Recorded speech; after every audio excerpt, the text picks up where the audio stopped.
Now, how long till you could quit that day job? Because I've heard stories where once you go to the Tonight Show, next thing you know, you're in Vegas, open up for a Holy One Glacis or something like that. What was because I mean, it has to be hard. I interviewed the guy who is the lead guitarist for Warrant, the heavy metal band, and he told me when heavy metal is dying, he got a job working for his father-in-law at like a computer company, and he cut his hair and he didn't tell anybody until one day a guy shows up at work with a picture of with Joey with long hair, no shirt, a bottle jack, and two girls under his arm. Like, is there something you want to tell us?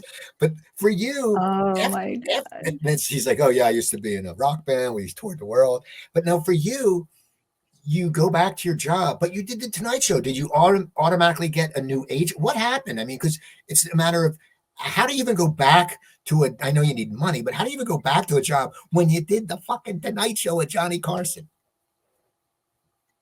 Well, it was so long ago, but my memory is, I think I remembered this correctly. So, leading up to the Tonight Show, there was a show called 48 Hours. I think they still have it.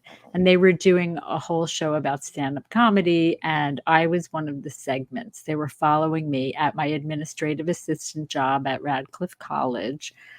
And they followed me to open mic nights and to other shows. And it was oh, and part of it, there was a comedy competition run by Bud Friedman and the Improv, and I was on the competition and I won in Boston. So that was part of the segment. And then during that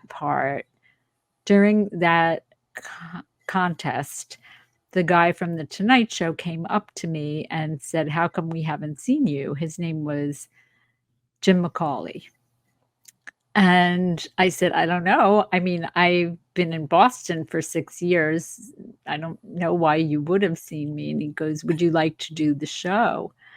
And so they caught that on 48 Hours. And so after that, I some agents courted me, and I'm still with the agent that I had then, but my agent now represents people like Dave Chappelle and Jamie Foxx and Kevin Nealon, and yeah, so that's big time. I know where I stand. I never reached that level, but I honestly feel like I'm exactly where I'm supposed to be. I got married and raised my stepkids, and so I didn't really have that drive to be a huge comedian. Coop's Comment Corner.